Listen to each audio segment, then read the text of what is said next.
लग्नानंतर होईलच प्रेम ही मालिका प्रेक्षकांची आवडती मालिका आहे. मालिकेत येणाऱ्या नवनवीन ट्विस्टमुळे ही मालिका प्रेक्षकांच्या मनावर अधिराज्य गाजवत आहे. सध्या चालू असलेल्या भागामध्ये आपल्याला पाहायला मिळतं की पार्थ काव्याला मनवण्यासाठी पुरेपूर प्रयत्न करत आहे. तसंच इकडे नंदिनीसुद्धा जीवाला सांभाळून घेत आहे आणि जीवाला देखील इम्प्रेस करण्यासाठी प्रयत्न करत आहे. तर या मालिकेत येणाऱ्या पुढील काही ट्विस्टबद्दल आपण या व्हिडिओमध्ये जाणून घेणार आहोत. मालिकेच्या पुढील काही भागामध्ये आपल्याला नंदिनीचा वाढदिवसाचे सेलिब्रेशन बघायला मिळणार आहे. चला तर मग बघूया काय असणार आहे इंटरेस्टिंग ट्विस्ट. मालिकेत नंदिनीचा बड्डे असतो. आदल्या रात्री जीवा दारू पिऊन आलेला असतो. त्यामुळे तो नंदिनीला रात्री 12 वाजता विश करत नाही. त्याचं नंदिनीला वाईट वाटलेलं असतं. मग ती सकाळी लवकर उठून स्वतःचं आवरून छान रेडी होऊन देवपूजा करते आणि खूप खुश असते. पण तिचा बड्डे आहे हे मात्र कोणाच्याच लक्षात नसते. तिची सख्खी बहीण काव्या देखील तिचा बड्डे विसरलेली असते.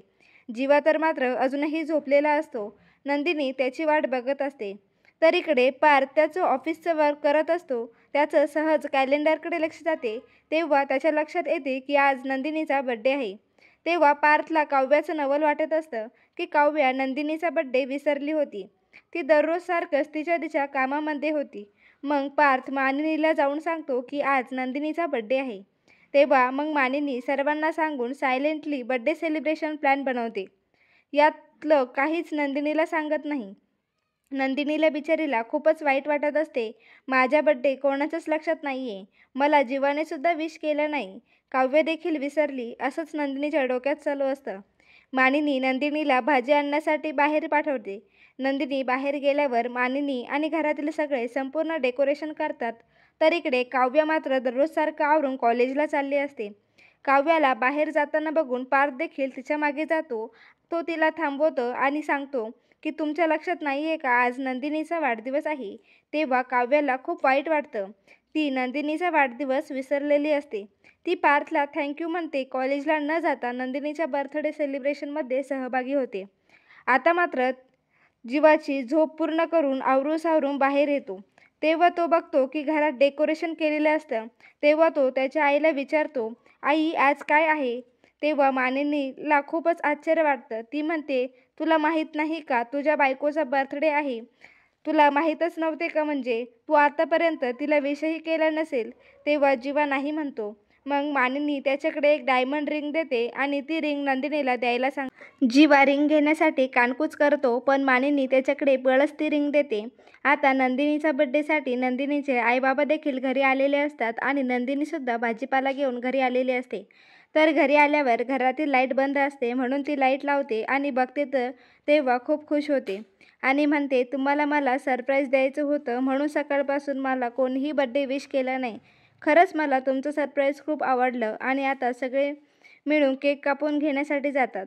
तेव्हा मानिनी जीवाला म्हणते, जीवा तू नंदिनीसाठी गिफ्ट आणलंच ना रे, ते नंदिनीला दे. तेव्हा नंदिनी खूप खुश होते. मग जीवा रिंग नंदिनीच्या हातात देत असतो. तेव्हा सगळे त्याला आग्रह करतात की तू स्वतः तिच्या बोटामध्ये रिंग घाल. तशीही तुमची एंगेजमेंट झालेली नाही आणि नंदिनीच्या हातामध्ये सुद्धा रिंग नाही आहे. मग जीवा नंदिनीच्या हातामध्ये रिंग घालत असतो. तेव्हा आरुषी जीवाला म्हणते, जीजू असं नाही हो, गुडघ्यावर बसून ताईच्या हातामध्ये रिंग घाला. तेव्हा जीवा काव्याकडे बघत असतो. काव्याला हे बघणं खूपच कठीण जात होतं. जीवा गुडघ्यावर बसून नंदिनीच्या हातामध्ये रिंग घालतो. याचा काव्याला खूपच राग येत असतो. तिच्या डोळ्यामध्ये पाणी येत असतं. तिच्या आईची तिलाही समजत नसतं की मोठ्या मुलीचं सुख बघू की लहान मुलीला होणारं दुःख समजून घेऊ. काव्या कशीमशी तिथे केक कटिंग होईपर्यंत थांबते आणि रूममध्ये निघून जाते. रूममध्ये गेल्यावर काव्याची खूप जास्त चिडचिड होत असते. ती सगळी पुस्तके रूममध्ये फेकून देत असते. मी खूपच रडत असते. तिला तिने आणि जीवाने एकत्रच घालवलेले क्षण आठवत असतात. ती आता अजिबातच नंदिनीच्या बोटामध्ये जीवाने घातलेली रिंग घालतानाचा क्षण आठवणही सहन होत नव्हता. तिला रूममध्ये येताना पार्थने बघितलेलं असतं. पार्थ तिच्यासाठी केक घेऊन रूममध्ये येतो. आल्यावर म्हणतो, काव्या काय सगळं काही ठीक आहे ना? काय झालंय तुम्हाला? तुम्ही अचानक रूममध्ये का आला? आणि रूममध्ये एवढा पसारा का झालाय? तेव्हा काव्याची खूप चिडचिड होत असते. काव्या सगळा राग पार्थवर काढते. पार्थ शांत राहून काव्याला समजावून सांगतो. तर इकडे जीवाला मनापासून वाईट वाटत असतं. तो नंदिनीचा बड्डे विसरलेला होता. ते गिफ्टही त्याने आणलं नव्हतं. त्याला नंदिनीसाठी काहीतरी करायचे असते. मग तो नंदिनीसाठी स्वतः शिरा बनवून आणतो आणि शिरा देत नंदिनीला बड्डे विश करतो. आणि मग नंदिनीला खरं खरं सांगतो की ती रिंग मी आणली नव्हती, ती रिंग आईने दिली होती. हे ऐकून नंदिनीला वाईट वाटतं, पण ती आता जीवाने स्वतः तिच्यासाठी केलेला शिरा ही खूपच आवडतो. आता जीवा आणि नंदिनीच्या नात्याचा प्रवास प्रेमाकडे जाताना बघायला मिळणार. तर काव्य पार्थमध्ये देखील घट्ट मैत्री पाहायला मिळणार आहे. तुम्हाला मालिकेतील हा पुढील ट्विस्ट आवडला का? कमेंट करून नक्की सांगा. आणि अशाच नवनवीन अपडेट्स मिळवण्यासाठी लगेचच चॅनलला सबस्क्राईब करा.